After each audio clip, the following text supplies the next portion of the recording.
Hi hello ನಮಸ್ತೆ ವೀಕ್ಷಕರೇ. ಇಂದು ಧಾರವಾಡ ಜಿಲ್ಲೆ, ಧಾರವಾಡ ಲೋಕಸಭಾ ಕ್ಷೇತ್ರ, ಧಾರವಾಡ ಮಹಾನಗರ ಪಾಲಿಕೆ ವ್ಯಾಪ್ತಿಯಲ್ಲಿ ನ್ಯೂಸ್ 43 ಇಂಡಿಯಾ ತಂಡ and connect India media networking group ನಿಂದ ಗ್ರೌಂಡ್ ರಿಪೋರ್ಟಿಂಗ್ ನಡೀತಾ ಇದೆ. ಗ್ರೌಂಡ್ ರಿಪೋರ್ಟಿಂಗ್ ನಡೀತಾ ವಿಶೇಷತೆ ಕಾಂಗ್ರೆಸ್ಸಿನ 5 ಗ್ಯಾರಂಟಿ, 1.5 ವರ್ಷದ ರಾಜ್ಯ ಸರ್ಕಾರ, 1.5 ವರ್ಷದ ಹೊಸಬರು ಹಳಬರು ಮತ್ತೆ ಕಾಂಗ್ರೆಸ್, ಬಿಜೆಪಿ, ಜೆಡಿಎಸ್, ಇಂಡಿಪೆಂಡೆಂಟ್ ಶಾಸಕರ ಕ್ಷೇತ್ರದ ಕಾರ್ಯ ವೈಖರ್ಯಗಳ ಬಗ್ಗೆ, ಕ್ಷೇತ್ರದ ಅನೇಕ ವಿಚಾರಗಳ ಬಗ್ಗೆ ನ್ಯೂಸ್ 43 ಇಂಡಿಯಾದಿಂದ ಗ್ರೌಂಡ್ ರಿಪೋರ್ಟಿಂಗ್ ನಡೀತಾ ಇದೆ. ಈ ಗ್ರೌಂಡ್ ರಿಪೋರ್ಟಿಂಗ್ ನಲ್ಲಿ ಇಂದು ನ್ಯೂಸ್ 43 ಇಂಡಿಯಾ ತಂಡ 74ನೇ ವಿಧಾನಸಭಾ ಕ್ಷೇತ್ರಕ್ಕೆ ಭೇಟಿ ಮಾಡಿದೆ. 74ನೇ ವಿಧಾನಸಭಾ ಕ್ಷೇತ್ರದಲ್ಲಿ ಚಂದ್ರಕಾಂತ್ ಬೆಲ್ಲದ್, SR ಮೋರೆ, ಅರವಿಂದ್ ಬೆಲ್ಲದ್ ಈ ಕ್ಷೇತ್ರದಲ್ಲಿ ಶಾಸಕರಾಗಿ ಕಾರ್ಯನಿರ್ವಹಿಸ್ತಾ ಇದ್ದಾರೆ. ಇಂದು ಹುಬ್ಬಳ್ಳಿ ಧಾರವಾಡ ಮಹಾನಗರ ಜಿಲ್ಲಾ ಕಾಂಗ್ರೆಸ್ ಸಮಿತಿಯ ST ಘಟಕದ ಪರಿಶಿಷ್ಟ ಪಂಗಡ ವಿಭಾಗದ ಜಿಲ್ಲಾ ಅಧ್ಯಕ್ಷರಾಗಿ ಕಾರ್ಯನಿರ್ವಹಿಸ್ತಾ ಇರುವಂತ ಮಾನ್ಯ ಶ್ರೀ ಭರ್ಮಪ್ಪ ಬಂಗಾರಿ ಅವರಿದ್ದಾರೆ. ಇವರು ಕಳೆದ ಮಹಾನಗರ ಪಾಲಿಕೆ ಚುನಾವಣೆ ವ್ಯಾಪ್ತಿಯಲ್ಲಿ ಕೂಡ ಇವರು ಚುನಾವಣೆಗೆ ಹೋಗ್ಬೇಕಂತೇಳಿ ಕಾಂಗ್ರೆಸ್ನಿಂದ ಪ್ರಬಲ ಟಿಕೆಟ್ ಸೇವಾ ಆಕಾಂಕ್ಷಿ ಆಗಿರ್ತಕ್ಕಂಥವ್ರು. ಟಿಕೆಟ್ ಅವಕಾಶ ಸಿಗಲಿಲ್ಲ, ಮತ್ತೊಬ್ಬರಿಗೆ ಅವಕಾಶ ಸಿಕ್ತು, ಆದ್ರೂ ಕೂಡ ನಿರಾಸೆ ಆಗಲಿಲ್ಲ, ಕೆಲಸ ಮಾಡೋದು ಬಿಡ್ಲಿಲ್ಲ. ಇಂದು ನ್ಯೂಸ್ 43 ಇಂಡಿಯಾ ವಿಶೇಷ ಸಂದರ್ಭದಲ್ಲಿ ಭಾಗಿಯಾಗಿದ್ದಾರೆ. ಇವರ ವಿಚಾರಗಳನ್ನು, ಕಾಂಗ್ರೆಸ್ನ 5 ಗ್ಯಾರಂಟಿಯನ್ನು, ಈ ಅಧ್ಯಕ್ಷ ಸ್ಥಾನ ಪಡೆಯೋಕ್ಕಿಂತ ಮುಂಚೆ ಇವರ ರಾಜಕೀಯ ಜೀವನ, ಇವರ ವೃತ್ತಿ ಜೀವನ ಹೆಂಗಿತ್ತು, ರಾಜಕೀಯ ಜೀವನನೇ ಯಾಕೆ ಆಯ್ಕೆ ಮಾಡಿಕೊಂಡ್ರು, ಜನಸಾಮಾನ್ಯರಲ್ಲಿ ಸೇವೆಗೆ ಪಾತ್ರ ಯಾವ ರೀತಿ ಆಗಿದ್ದಾರೆ, ಇವೆಲ್ಲವನ್ನು ತಿಳಿದುಕೊಳ್ಳೋಣ ಬನ್ನಿ ವೀಕ್ಷಕರೇ. ನಮಸ್ಕಾರ ಸರ್. ನಮಸ್ಕಾರ ಸರ್. ಚೆನ್ನಾಗಿದ್ದೀರಾ? ಚೆನ್ನಾಗಿದೆ. ಆರೋಗ್ಯ ಹೇಗಿದೆ? ಆರಾಮ ಸರ್. ಮಧ್ಯಾಹ್ನ ಪ್ರಸಾದ ಆಯ್ತಾ ಸರ್? ಇನ್ನೂ ಇಲ್ಲ ಆಗಿದೆ ಸರ್. ಓಕೆ ಸರ್, ತಾವು ಪರಿಶಿಷ್ಟ ಜಾತಿ ಪಂಗಡ ಹುಬ್ಬಳ್ಳಿ ಧಾರವಾಡ ಮಹಾನಗರ ಜಿಲ್ಲಾ ಕಾಂಗ್ರೆಸ್ ಅಧ್ಯಕ್ಷರಾಗಿ ಕಾರ್ಯನಿರ್ವಹಿಸ್ತಾ ಇದ್ದಾರೆ. ಈ ರಾಜಕೀಯಕ್ಕೆ ಬರೋಕ್ಕಿಂತ ಮುಂಚೆ, ನಿಮ್ಮ ರಾಜಕಾರಣದ ಪ್ಲಾಟ್ಫಾರ್ಮ್ಗಿಂತ ಮುಂಚೆ ನಿಮ್ಮ ವೃತ್ತಿ ಜೀವನ ಹೆಂಗಿತ್ತು ಸರ್? ಎಲ್ಲಿಗಿದ್ರಿ ನೀವು? ನಮ್ಮದೆಲ್ಲ ಬಿಸ್ನೆಸ್ ಸರ್. ಮೊದಲಿಂದ ಒಂದು ಬಿಸ್ನೆಸ್ ಮಾಡ್ಕೊಂಡ ಬಂದ ಸರ್. ನಾವು ಏನೋ ಒಂದು ಇದರ ಬಿಸ್ನೆಸ್ ಒಳಗೆ ಮುಂದೆ ಹೊಂಟಿದ್ವಿ. ಆ ನಂತರ ಮೌರ್ಯ ಸಾಹೇಬರು ನಮ್ಮನ್ನ ಕರೆದ, ಅಪ್ಪಾರ APMC ಎಲೆಕ್ಷನ್ ಇತ್ತಿದ್ರೆ ಅದನ್ನು ನಾವು ಅಡ್ಡಾಡೋದು ನೋಡಿ ಕಾಸು ನಮ್ಮನ್ನು ಕರೆದ, ನೀವು ಒಂದು ಬ್ಲಾಕ್ ಅಧ್ಯಕ್ಷ ಅಪ್ಪ ಅಂತ ನಮಗೆ ಮೌರ್ಯ ಸಾಹೇಬ್ ಹೇಳಿದ್ರು. ಅವಾಗ ಆಯ್ತು ಸರ್, ನೀವು ವಿಡಿಯೋನ ಮಾಡ್ಕೊಂತ ಸರ್ 3 ವರ್ಷ ಬ್ಲಾಕ್ ಅಧ್ಯಕ್ಷ ನಾವು ಮಾಡಿದ್ರು. ಅಲ್ಲಿ ನಾನು ಕಂಟಿನ್ಯೂ ಪಕ್ಷದಾಗ ಮಾಡ್ಕೊತ ಪ್ರಯತ್ನ ಮಾಡ್ಕೊತ ಬಂದ್ವಿ. ಮುಂದೆ APMC ಇದೆ ಕಾರ್ಪೊರೇಟ್ ಎಲೆಕ್ಷನ್ ಮಾಡ್ಬೇಕಂತ ಪ್ರಯತ್ನ ಮಾಡಿದ್ವಿ. ಅದು ಲಾಸ್ಟ್ ಟಿಕೆಟ್ ತಪ್ಪಿದ ಮೇಲೆ ಅವರು ನಮ್ಮ ಅಧ್ಯಕ್ಷರ ಏನು ಟಿಕೆಟ್ ಸಿಕ್ಲಾರ್ಕು ನಮ್ಮ ಅಧ್ಯಕ್ಷ ಸ್ಥಾನ ಮಾಡಿಕೊಟ್ರು. ಓಕೆ, ತಾವು ಅಧ್ಯಕ್ಷರಾಗಿ ಎಷ್ಟು ತಿಂಗಳು, ಎಷ್ಟು ವರ್ಷ ಆಯ್ತು? ನಾವು ಅಧ್ಯಕ್ಷರಾಗಿ ಸುಮಾರು ಒಂದು 2 ವರ್ಷ ಆಯ್ತು. ಅಧ್ಯಕ್ಷರಾಗಿ ಸುಮಾರು 2 ವರ್ಷ. ಈ 2 ವರ್ಷದಲ್ಲಿ ತಾವು ಯಾವ್ಯಾವ ಕೆಲಸಗಳನ್ನು ಮಾಡೋದ್ರಲ್ಲಿ ಯಶಸ್ವಿ ಆದ್ರಿ? ನಮ್ಮ ಸಮಾಜಕ್ಕೆ ಏನು ಸವಲತ್ತು ಬರೋದು ಗೌರ್ಮೆಂಟ್ನಿಂದ ಅವನ್ನೆಲ್ಲ ಕರೆದು ಕೊಡೋದು. ನಾವು ಸಂಘಟನೆ ಮಾಡೋದು ಯಾವಾಗಲೂ ಹೋದ್ರು. ಮೊದಲಿಂದ ಸಂಘಟನೆ ಒಳಗೆ ಇದ್ದಾರೆ. ನಾವು ಸಂಘಟನೆ ನೋಡಿ ಅವರು ನಮ್ಮ ಕಡೆ ಬರೋದು, ಅವ್ರಿಗೆ ಏನು ಕೆಲಸ ಮಾಡಿಕೊಡೋದು, ನಮ್ಮ ಸಮಾಜದ ವತಿಯಿಂದ ಏನು ಸಿಗುತ್ತೆ ಅವ್ರಿಗೆ ಸವಲತ್ತು ಎಲ್ಲ ಅವ್ರು ಮಾಡಿಕೊಡೋದು. ಒಟ್ಟು ಅದರ ಒಳಗೆ ನಾವು ಮಾಡ್ಕೊಂತ ಬಂದು ಇದನ್ನು ಮಾಡೋದ್ರಲ್ಲಿ ತಾವು ಯಶಸ್ವಿಯಾಗಿ. ಸರಿ ಸರ್, ಇವೆಲ್ಲ ಮಾಡ್ತಾ ಬಂದಿರತಕ್ಕಂಥ ಸಂದರ್ಭದಲ್ಲಿ 74ನೇ ವಿಧಾನಸಭಾ ಕ್ಷೇತ್ರದಲ್ಲಿ ತಾವು ರಹಿವಾಸಿಯಾಗಿರ್ತಕ್ಕಂಥವು. ಈ 74ನೇ ವಿಧಾನಸಭಾ ಕ್ಷೇತ್ರದಲ್ಲಿ ಚಂದ್ರಕಾಂತ್ ಅವರು, ಅರವಿಂದ್ ಬೆಲ್ಲದರು ಶಾಸಕರಾಗಿರ್ತಕ್ಕಂಥ, ಮತ್ತೆ SR ಮೋದಿ ಅವರಾಗಿರ್ತಕ್ಕಂಥ, ಮತ್ತೆ DK ನಾಯ್ಕರವರು ಶಾಸಕರಾಗಿರ್ತಕ್ಕಂಥ ಈ ಕ್ಷೇತ್ರ ಭಾಗದಲ್ಲಿ ಕಾಂಗ್ರೆಸ್ನ 5 ಗ್ಯಾರಂಟಿ ಮತ್ತು SC ST ಪಂಗಡಗಳಿಗೆ ಎಷ್ಟು ಅನುಕೂಲ ಆಗಿದೆ, ಎಷ್ಟು ಅನನುಕೂಲ ಆಗಿದೆ? 5 ಗ್ಯಾರಂಟಿಯಿಂದ SC ST ಜನಕ್ಕೆ ಭಾಳ ಅನುಕೂಲ ಆಗಿದೆ. ಎಲ್ಲರಿಗೂ ನಮ್ಮ ಸಮಾಜಕ್ಕೆ ಏನೇನು ಬೇಕೋ ಅದೆಲ್ಲ ಸವಲತ್ತು ಸಿಗುತ್ತೆ, ಮತ್ತು ಎಲ್ಲರಿಗೂ ಅನುಕೂಲ ಆಗಿದೆ ಭಾಳ ಇದರಿಂದ. ಸರಿ, ನೀವು ST ಪಂಗಡದ ತಾವೇನು ಜಿಲ್ಲಾ ಅಧ್ಯಕ್ಷರಾಗಿರಿ, ಈ ಜಿಲ್ಲಾ ಅಧ್ಯಕ್ಷರ ಪಾತ್ರ ಏನು ಸರ್ ಈ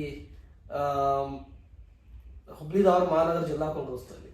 ನಮ್ಮ ST ಸಮಾಜದ ಏನಿಸೆಲ್ಲ ಸಂಘಟನೆ ಮಾಡಬೇಕು, ಪಕ್ಷನ ಬಲಪಡಿಸ್ಬೇಕು, ಇದರಿಂದ ಪಕ್ಷಕ್ಕೆ ಒಳ್ಳೆಯದಾಗಲ್ಲ.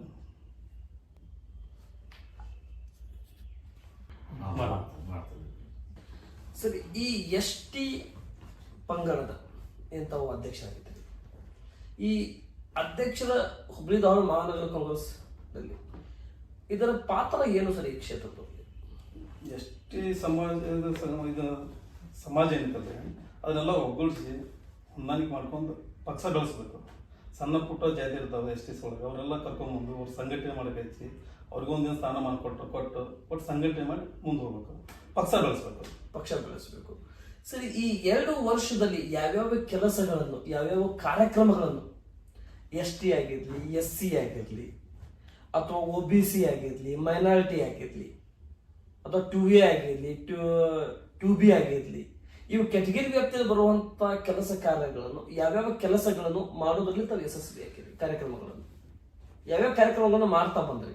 ಎಷ್ಟೇ ನಡೆಸೋದು ಬರತ್ರಿ, ಅದನ್ನು ನಮ್ಮ ಇದಕ್ಕೆ ಇದೆ ಕೊಡ್ಸ್ಬೇಕು, ಎಲ್ಲದಕ್ಕೆ ಕರ್ತಂದು ಅವ್ರಿಗೆ ಮಾಡಿಸಿದ್ವಿ ಎಷ್ಟು ಇದ್ರೊಳಗೆ. ಮತ್ತು ಮೈನಾರಿಟಿ ಒಳಗೆ ಯಾವಾಗ ಬರ್ತಾರೆ ಅವ್ರಿಗೆ ಏನೇನು ಮಾಡಿಸ್ಬೇಕು ಅವನು ಮಾಡ್ತಿದ್ವಿ. ಬಟ್ ನಾವು ಸಮಾಜದಿಂದ ಎಲ್ಲ ಸಮಾಜ ಕೂಡಿ ಬೆಳೆಸ್ಬೇಕು ಅನ್ನೋದ್ರಿಂದ ಕಾಣಿಸ್ಬೇಕು ಸರ್. ಓಕೆ, ಈ ತಾವು ಚುನಾವಣೆಗೆ ಈ ಫಸ್ಟ್ ಮೊದಲನೇ ಬಾರಿಗೆ ನೀವು ಚುನಾವಣೆಯಲ್ಲಿ ಟಿಕೆಟ್ಗೆ ಹಿನ್ನಡೆ ಆಯಿತು, 2ನೇ ಬಾರಿಗೆ ನಿಮ್ಮನ್ನು ಕರೆದು ಮಹಾನಗರ ಕಾಂಗ್ರೆಸ್ ಅಧ್ಯಕ್ಷ ಸ್ಥಾನ ಕೊಟ್ಟರು. ಮೊದಲಿಗೆ ಕಾಂಗ್ರೆಸ್ ಸ್ಥಾನದ ಅಧ್ಯಕ್ಷ ಸ್ಥಾನ ಪಡೆದಾಗ ಪ್ರಪ್ರಥಮವಾಗಿ ನಿಮಗೆ ಚಾಲೆಂಜ್ ಆಗಿ ಸಿಕ್ಕಿರ್ತಕ್ಕಂಥ ಕೆಲಸ ಯಾವುದು? ನಮ್ಗೆ ಚಲದ ಬ್ಲಾಕ್ ಅಧ್ಯಕ್ಷ ಮಾಡಿದ್ರು. ನಮಗೆ ಬ್ಲಾಕ್ ಮೊರೇಶ್ ಅವರು ಬ್ಲಾಕ್ ಅಧ್ಯಕ್ಷ ಮಾಡಿದಾಗ ಆ ಟೈಮ್ನಾಗ ಏನು ಹೇಳಿದ್ರೆ, ಪಕ್ಷ ಇದನ್ನ ಸಂಘಟನೆ ಮಾಡೋದು, ಬೂತ್ ಮಟ್ಟದಿಂದ ಹುಡುಗರು ಎಲ್ಲರನ್ನೂ ಒಂದು ಸಂಘಟನೆ ಮಾಡಿ ಬೆಳೆಸೋ ಕಾರ್ಯ ಮಾಡೋ ನಿನ್ನ ಮುಂದೆ ನಾವು ಅನುಕೂಲ ಮಾಡಿಕೊಡ್ತೇವೆ.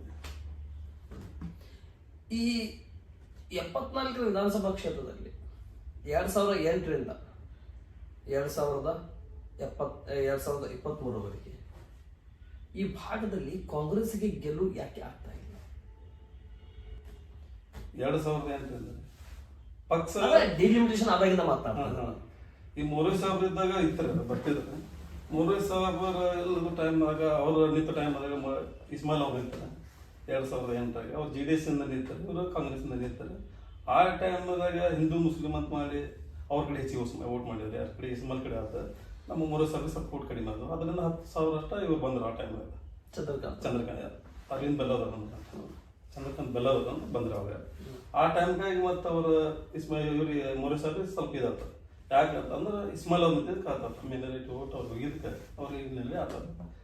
ಆಮೇಲೆ ಇವ್ರಿಗೆ ಕೊಟ್ರಿ, ಯಾರು ಇಸ್ಮಾಯಿಲ್ ಅವ್ರಿಗೆ ಕೊಟ್ಟರು, ಅವ್ರಿಗೆ ಇದಾಯ್ತಂತ 2018ರಲ್ಲಿ. ಇಸ್ಮಾಯಿಲ್ ಅವ್ರಿಗೆ ಕೊಟ್ಟ ಮೇಲೆ ಅವ್ರಿಗೆ ಹೆಚ್ಚಿಗೆ ಇವ್ರು ಗ್ಯಾರಂಟಿ ಬರತ್ತಾರ ಅಂತ ಇದ್ರು, ಯಾರಿಗೆ ಇಸ್ಮಾಯಿಲ್ ಬರ್ತಾರ ಅಂತ ಇದ್ದ. ಆ ಟೈಮ್ದಾಗ ಅವಾಗ ಮಾಡ್ಕೊಂತ ಬಂದ್ಮೇಲೆ ಸಂಘಟನೆ ಮಾಡ್ಕೊಂತ ಬಂದ್ರು ಅವ್ರು. ಆಮೇಲೆ ಅವ್ರಿಂದ ಮೇಲೆ ಏನ್ ಮಾಡ್ಬಿಟ್ರು, ಮುಸ್ಲಿಮ್ಸ್ ಕೊಟ್ಟಾರ ಹಿಂದೂಗಳಿಗೆ ಕೊಟ್ಟಿಲ್ಲ ಅಂತ ಜಾತಿ ಹುಟ್ಟಿಸಿ ಆ ಕಾರಣ ಅವ್ರು ಕೇಳೋಕೆ ಇಸ್ಮಾಯಿಲ್ ತಂದ್ರು.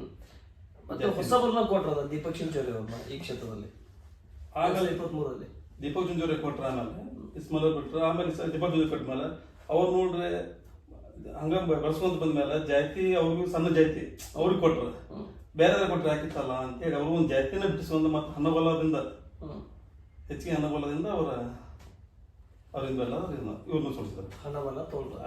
ಆದ್ರೆ ಹಣಬಲ ತೋಲ್ಬಲದಿಂದ ಇವರು ಐಕ್ಯ ಆಗಿದ್ದಾರೆ ಅಂತ ನೀವು ಹೇಳ್ತಾ ಇದ್ರಿ. ಮತ್ತೆ ನಿಮ್ಮ ಪಕ್ಷ ಸಂಘಟನೆಗೆ ಎಲ್ಲಿಗೆ ಹೋಯ್ತು?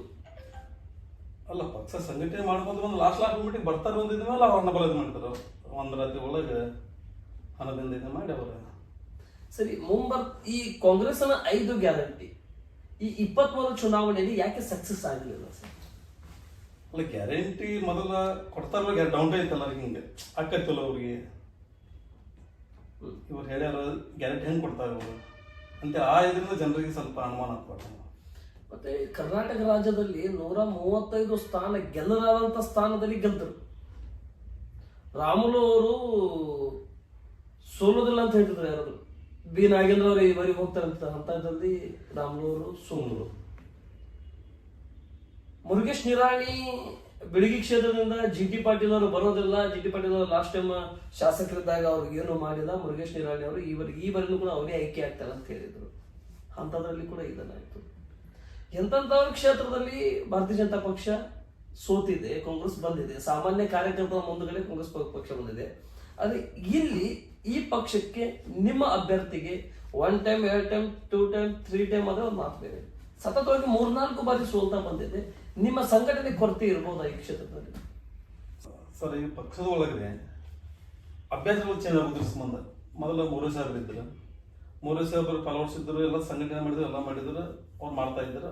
ಆಮೇಲೆ ಬರ್ಲಿಲ್ಲ. ಆಮೇಲೆ ಜಾಬಾಗ್ ಹೊನ್ನಡಿ ಬಂದ್ರು, ಅವರು ಚೇಂಜ್ ಆತ. ಮೂರೇ ಸಾಹೇಬ್ರಿಗೆ ಅವ್ರಿಗೆ ಚೇಂಜ್ ಆಯ್ತು. ಅವ್ರ ಫ್ಲವರ್ಸ್ ಇಂದ ಗದ್ದಾಗಿ ಅವ್ರ ಫ್ಲವರ್ಸ್ ಇಂದ ಹಿನ್ನಡೆ ಆಯ್ತು, ಜಾಬಾಗ್ ಹೊನ್ನಡಿ ಹಿನ್ನಡೆ ಆಯ್ತು ಅವಾಗ. ಆಮೇಲೆ ಮತ್ತೆ ಇಸ್ಮಾಯಿಲ್ ಅವ್ರು ಕೊಟ್ಟರು, ಜಾಬಾಗ್ ಹೊನ್ನಡಿ ಬಿಟ್ಟರೆ 18ರಲ್ಲಿ ಇಸ್ಮಾಯಿಲ್ ಅವ್ರು ಕೊಟ್ಟರು. ಆಮೇಲೆ ಅವ್ರವ್ರ ಗದ್ದದಾಗ ಫ್ಲವರ್ಸ್ ಇವ್ರು ಏನದಲ್ಲ ಸಂಘಟನೆ ಒಳಗೆ ಅವ್ರು ಸ್ವಲ್ಪ ಇದು ಮಾಡಿದ್ದಾರೆ ಇಸ್ಮಾಯಿಲ್ ಅವ್ರಿಗೆ. ಆಮೇಲೆ ಮತ್ತೆ ಇಸ್ಮಾನ್ ಬಿಟ್ಟು ದೀಪಕ್ ಚುಂಚೋರಿ ಕೊಟ್ಟರು. ಅವ್ರದ್ದು ದೀಪಕ್ ಚುಂಚೋರಿ ಮೇಲೆ ಅವ್ರ ಫ್ಲವರ್ಸ್ ಮತ್ತು ಅವ್ರು ಹಿನ್ನಡೆ ಮಾಡಿದ್ದಾರೆ. ಹಿಂಗಾಗಿ ನಮ್ಮ ಒಳಗೆ ಇದಾಗಿ ಪಕ್ಷಕ್ಕೆ ಹಿನ್ನಡೆ ಆಗಿದೆ. ಪಕ್ಷದಿಂದ ಯಾವುದೂ ಇಲ್ಲ, ಫ್ಲವರ್ಸ್ ಇದರಿಂದ ನಮಗಿದೆ. ಸರಿ, ಈ ಬಾರಿ ಡಿಲಿಮಿಟೇಷನ್ ಆದ್ಮೇಲೆ ಅಥವಾ ನಿಮ್ಮ ಕ್ಷೇತ್ರ ಜನರಲ್ ಆಗಿದ್ರೆ ಒಂದು ಮಾತು ಬೇರೆ, SC ಅಥವಾ ST ಗೆ ಮೀಸಲಾದ್ರೆ ಈ ಘಟಕದಿಂದ ನಿಮ್ಮನ್ನು ಆಯ್ಕೆ ಮಾಡಿದ್ರೆ ಏನಾಗ್ಬೋದು ಈ ಕ್ಷೇತ್ರ? ಅವಾಗ ಕಾಂಗ್ರೆಸ್, ಅವಾಗ ಬಿಜೆಪಿಯಿಂದ ಹೊಸ ಅಭ್ಯರ್ಥಿ ಬರ್ತಾರೆ, ಕಾಂಗ್ರೆಸ್ನಿಂದ ಹೊಸ ಅಭ್ಯರ್ಥಿ ಇರ್ತಾರೆ. ಅವಾಗ ದೀಪಕ್ ಚಿಂಚೋಳಿ ಇರೋದಿಲ್ಲ, ಇಲ್ಲಿ ಬೆಲ್ಲದವರು ಕೂಡ ಇರೋದಿಲ್ಲ. ಹೊಸ ಮುಖ ಬಂದ್ರೆ ಏನಾಗ್ಬೋದು? ಇಲ್ಲ, ಹೊಸ ಮುಖ ಬಂದ್ರೆ ಚೇಂಜ್ ಆಗ್ಬೋದು. ನಾವು ಹೊಸ ಮುಖದಲ್ಲಿ ಕೆಲಸ ಮಾಡಿರ್ತೇವಲ್ಲ, ಅದ್ರ ಮೇಲೆ ನಮ್ಮ ಲೋಕಲ್ ಜನ ಆಗ್ತೀವಿ. ಲೋಕಲ್ ಜನ ನಮ್ಮನ್ನ ಆಯ್ಕೆ ಮಾಡೇ ಮಾಡ್ತಾರೆ. ಅದು ನಮಗಿದೆ. ಯಾಕಂದ್ರೆ SC ST OBC ಎಲ್ಲ ನಮ್ಮ ಕಡೆ ಕೂಡಿ ನಮಗೆ ಮಾಡ್ತಾರೆ ಅನ್ನೋದು. ಸರಿ, ಈ 15 ವರ್ಷದಲ್ಲಿ ನಾ ಬೆಲ್ಲದವ್ರ ಬಗ್ಗೆ, ಅರವಿಂದ್ ಬೆಲ್ಲದವ್ರ ಬಗ್ಗೆ ಎಷ್ಟು ಮಾತಾಡ್ತಾರೆ. 15 ವರ್ಷದಲ್ಲಿ ಅರವಿಂದ್ ಬೆಲ್ಲದವ್ರ ಕೊಡುಗೆ ಈ ಕ್ಷೇತ್ರಕ್ಕೆ ಏನಿದೆ? ಅವ್ರ ಕೊಡುಗೆ ಏನೈತಿ? ಏನಿಲ್ಲ. ಬರ್ತಾರೆ, ಎಲೆಕ್ಷನ್ ಟೈಮ್ದಾಗ ರೊಕ್ಕ ಹಂಚ್ತಾರೆ, ಬರ್ತಾರೆ. ಪಕ್ಷಕ್ಕೆ ಕೆಲಸ ಏನು ಮಾಡ್ತಾರೆ? ಏನು ಕೆಲಸ ಮಾಡ್ತಾರೆ? ಎಲೆಕ್ಷನ್ ಟೈಮ್ ಅಷ್ಟೇ ಬರ್ತಾರೆ, ಮತ್ತೇನು ಬರ್ಬೋದು. ಎಲೆಕ್ಷನ್ ಟೈಮ್, ಎಲೆಕ್ಷನ್ ಟೈಮ್ ಅಲ್ಲಿ ಪಟಾಕಿ ಮಾಂಜಾದಾಗ ತಗೊಂಡು ಪಟಾಕಿ ಜಾತಿ ಬಿತ್ತೋದು, ಎಲೆಕ್ಷನ್ ಪಟಾಕಿ ಆಗ್ಬೋದು.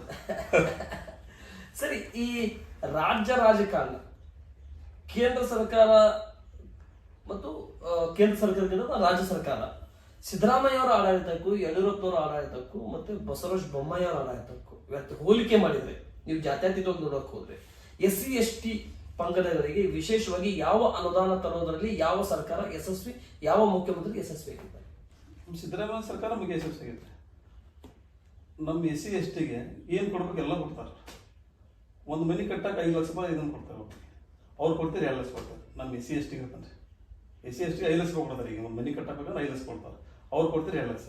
ನೀವು ಹೇಳಿದ್ರೆ ಯಾರು ಹೆಚ್ಚಿಗೆ ಕೊಟ್ಟಂತೆ? ಸಿದ್ದರಾಮಯ್ಯ. ಸಿದ್ದರಾಮಯ್ಯ ಸರ್ಕಾರ ಯಡಿಯೂರಪ್ಪ ಬೊಮ್ಮಾಯಿ ಏನು ಮಾಡಿಲ್ಲ, ಏನು ಮಾಡಿಲ್ಲ. ಅವ್ರನ್ನ ಇರೋದು 40% ಅಷ್ಟೇ, 40% ಕಮಿಷನ್. ಅದನ್ನು ಬಿಟ್ಟರೆ ಮತ್ತೇನು. ಕೋವಿಡ್ ಸಂದರ್ಭದಲ್ಲಿ ಕಾಂಗ್ರೆಸ್ ಪಕ್ಷದ ಕಾರ್ಯಕ್ರಮಗಳು ಎಷ್ಟು ಯಶಸ್ವಿ ಆದವು? ಕೋವಿಡ್ ಟೈಮಲ್ಲಿ BJP ಪಕ್ಷದ ಮನೆ ಬಿಟ್ಟು ಹೊರಗೆ ಬರಕ್ಕೆ ಬರಲಿಲ್ಲ. ನಮ್ಮ ಕಾಂಗ್ರೆಸ್ ಪಕ್ಷದಾಗ ಪ್ರತಿಯೊಂದು ಮನೆಗೆ, ರಾಜೀವ್ ನಗರಲ್ಲಿ, ಜನ್ನತ್ ನಗರಲ್ಲಿ, ಸತ್ತೂರಲ್ಲಿ ಎಲ್ಲ ಪ್ರತಿಯೊಂದು ಬಡವರು ಎಲ್ಲಿ ಇರ್ತಾರೆ, ಯಾರಿಗೆ ತ್ರಾಸ ಐತೆ ಅವ್ರಿಗೆಲ್ಲರಿಗೂ ಒಂದು ಮನೆ ಮುಟ್ಟಿ ಕಿಟ್ ಹಚ್ಚಿದ್ದಾರೆ. ಪ್ರತಿಯೊಬ್ಬರಿಗೆ ಏನೇನು ಅನುಕೂಲ ಐತೆ ಕೋವಿಡ್ ಟೈಮ್ದಾಗ ಎಲ್ಲರಿಗೂ ಅನುಕೂಲ ಮಾಡೋದು ಕಾಂಗ್ರೆಸ್. ಪ್ರತಿಯೊಂದು ಮನೆ ಬಿಟ್ಟಿಲ್ಲ ನಾವು ಟೈಮ್ ಎಲ್ಲ ಜನ್ನತ್ ನಗರ ಹೋಗಿ, ರಾಜೀವ್ ನಗರ ಹೋಗಿ, ಸತ್ತೂರು, ನವಲೂರು ಎಲ್ಲ ಕಡೆ ಹೋಗಿ ಕಿಟ್ ಹಚ್ಚೋದು. ತಮ್ಮ ಕೋವಿಡ್ ಸಂದರ್ಭದಲ್ಲಿ ಕೆಲಸ. ಒಂದು ವೇಳೆ ಈ ಕ್ಷೇತ್ರದಿಂದ ಕಾಂಗ್ರೆಸ್ ಗೆಲ್ಲಬೇಕಂತೇಳಿ, ರಿಸರ್ವ್ ಆಗದಂತೆ ಜನರಲ್ ಆಗಿದ್ದಾರೆ, ಕಾಂಗ್ರೆಸ್ ಗೆಲ್ಲಬೇಕಂತೇಳಿ ಕಾಂಗ್ರೆಸ್ ಗೆಲ್ಲಿಸ್ಲಿಕ್ಕೆ ಏನು ಪ್ರಯತ್ನ ಮಾಡ್ಬೋದು 28ರಲ್ಲಿ? ಅಲ್ಲ, ಬೂತ್ ಮಟ್ಟಿಂದ ಕೆಲಸ ಮಾಡ್ಬೇಕು. ಎಲ್ಲ ಪ್ರತಿಯೊಂದು ಬೂತ್ ಹೋಗಿ ಸಂಘಟನೆ ಮಾಡಿ ಎಲ್ಲ ಯಾವಾಗ ಕರ್ಕೊಂಬಂದು ಕೆಲಸ ಮಾಡಿಸಿ, ಅದರಿಂದ ನಾವು ಬೂತ್ ಮಟ್ಟದಿಂದ ಎಷ್ಟು ಕೆಲಸ ಮಾಡ್ತೀವಿ ನಮ್ಗೆ ಕೆಲವು ಅನುಕೂಲ. ಅಲ್ಲ, ಈ 30 ವರ್ಷದಿಂದ ಬೂತ್ ಮಟ್ಟದಲ್ಲಿ ಕೆಲಸ ಮಾಡಿದ್ರು ಕೂಡ ಯಾಕೆ ಸಕ್ಸಸ್ ಆಗಿಲ್ಲ ಇದನ್ನ ಕೇಳ್ಬೋದಾ? ಜಾತಿ ಭೇದ ಮಾಡಿದ್ರು, ಜಾತಿಯಿಂದನೇ ಸ್ವಲ್ಪ ಹಿನ್ನಡೆ ಆಗಿದೆ. ಜಾತಿಯಿಂದ ಹಿನ್ನಡೆ ಆಗಿದೆ. ಈ 28ರ ಚುನಾವಣೆಗೆ ಕಾಂಗ್ರೆಸ್ನ 5 ಗ್ಯಾರಂಟಿ ಎಷ್ಟು ಬಲ ತುಂಬಬಹುದು? ಅಲ್ಲ, ಗ್ಯಾರಂಟಿ 5 ವರ್ಷದ ಎಲ್ಲರಿಗೂ ಮುಟ್ಬಿಟ್ಟೈತ್ರಿ. ಪ್ರತಿಯೊಬ್ಬರು ನಮ್ಗೆ ಕೊಡ್ತಾರ ಜವಾಬ್ದಾರಿ ನಮಗೆ. ಯಾಕಂದ್ರೆ ಎಲ್ಲರಿಗೂ ತುಂಬಿಟ್ಟೈತಿ. ಈಗ 5 ಗ್ಯಾರಂಟಿ ಅನ್ನೋದು ಎಲ್ಲರಿಗೂ ಅನುಕೂಲ ಆಗ್ಬಿಟ್ಟೈತಿ. ಹಿಂಗಾಗಿ ನಮ್ಗೆ ಬರೋದು ಗ್ಯಾರಂಟಿ 28. ಸರ್, ನಮ್ಮದು ನೋಡ್ರಿ, ಕಾಂಗ್ರೆಸ್ ಪಕ್ಷ ಗೆಲ್ಲಿಸ್ಬೇಕು ಅನ್ನೋದು ನಮ್ಮದೊಂದು ಗುರಿ. ಈ ಮುಂದಿನ ಸರಿ ಲೋಕಸಭಾ ಎಲೆಕ್ಷನ್ ನಮ್ಮ ರಾಹುಲ್ ಗಾಂಧಿನ ಪ್ರಧಾನಮಂತ್ರಿ ಮಾಡ್ಬೇಕು ಅನ್ನೋ ಆಸೆ ಐತಿ. ಅವ್ನು ಮಾಡೇ ಮಾಡ್ತೀವಿ. ಅದೊಂದು ಗುರಿ ನಮ್ಗೆ ಮುಟ್ಟಿಸ್ಬೇಕು ಅನ್ನೋ ಆಸೆ ಐತಿ. ಮತ್ತು ಮುಂದಿನ ವಿಧಾನಸಭಾದಾಗ ಜನರಲ್ ಆದ್ರೆ ನಮ್ಮ ಸ್ನೇಹಿತದ ರಾಜೋರ್ ಸಿಗಲಿ, ST ಕಟ್ಗೇರಿ ಆದ್ರೆ ನಮಗೆ ಸಿಗಲಿ, ಒಟ್ಟು ನಾವು ಕಾಂಗ್ರೆಸ್ ಗೆಲ್ಲಿಸಬೇಕನ್ನೋದು ಒಂದು ನಮ್ಮ ಗುರಿ. ಓಕೆ, ಕೊನೆಯದಾಗಿ ನಮ್ಮ news 43 India connect India media networking group ಮುಖಾಂತರ 74ರ ವಿಧಾನಸಭಾ ಕ್ಷೇತ್ರದ ಮತದಾರರಿಗೆ ಮತ್ತು ಹುಬ್ಬಳ್ಳಿ ಧಾರವಾಡ ಮಹಾನಗರ ಜಿಲ್ಲಾ ಕಾಂಗ್ರೆಸ್ ಕ್ಷೇತ್ರದ 4 ಗ್ರಾಮೀಣ ಮತ್ತು ಸಿಟಿ 4 ವಿಧಾನಸಭಾ ಕ್ಷೇತ್ರ ಮತ ಬಂದವರಿಗೆ ಕೊನೆಯದಾಗಿ ಒಂದು ಮೆಸೇಜ್ ಕೊಡೋದಾದ್ರೆ ಆ ಮೆಸೇಜ್ ಕೊಡ್ಲಿಕ್ಕೆ ಏನು ಇಷ್ಟಪಡ್ತೀರಾ ಸರ್? ಇಲೆಕ್ಷನ್ ಟೈಮ್ದಾಗ ಮತ ಹಾಕ್ಬೇಕಂತ ಸ್ವಲ್ಪ ವಿಚಾರ ಮಾಡಿರಿ. ಕೋವಿಡ್ ಟೈಮ್ದಾಗ ಎಷ್ಟು ಅನುಕೂಲ ಮಾಡಿರ್ತೀವಿ ಅದೊಂದು, ಮತ್ತೆ 5 ಗ್ಯಾರಂಟಿ ಏನದಾವಲ್ಲ ಎಲ್ಲರಿಗೂ ಮನೆ ಮುಟ್ಟಿದಂಥ 5 ಗ್ಯಾರಂಟಿ ನೋಡ್ಕೊಂಡು ಅದನ್ನ ವಿಚಾರ ಮಾಡಿ ನಮ್ಗೆ ಮತ ಹಾಕ್ರಿ ಅಂತ ಹೇಳಿ ಓಕೆ, ತುಂಬಾ ಧನ್ಯವಾದಗಳು. ಇಷ್ಟೊತ್ತಿನವರೆಗೆ ಬಸವರಾಮಪ್ಪ ಬಂಗಾರಿ ಅವರೇ ನಮ್ಮ ನ್ಯೂಸ್ 43 ಇಂಡಿಯಾ ಮುಖಾಂತರ ನಿಮ್ಮ ಸಮಯ, ನಿಮ್ಮ ವಿಚಾರವನ್ನು ಹಂಚಿಕೊಂಡಿದ್ದಕ್ಕೆ ಆ ದೇವರು ನಿಮ್ಗೆ ಒಳ್ಳೇದು ಮಾಡಲಿ. Thank you. ನಮಸ್ತೆ. ನಮಸ್ಕಾರ.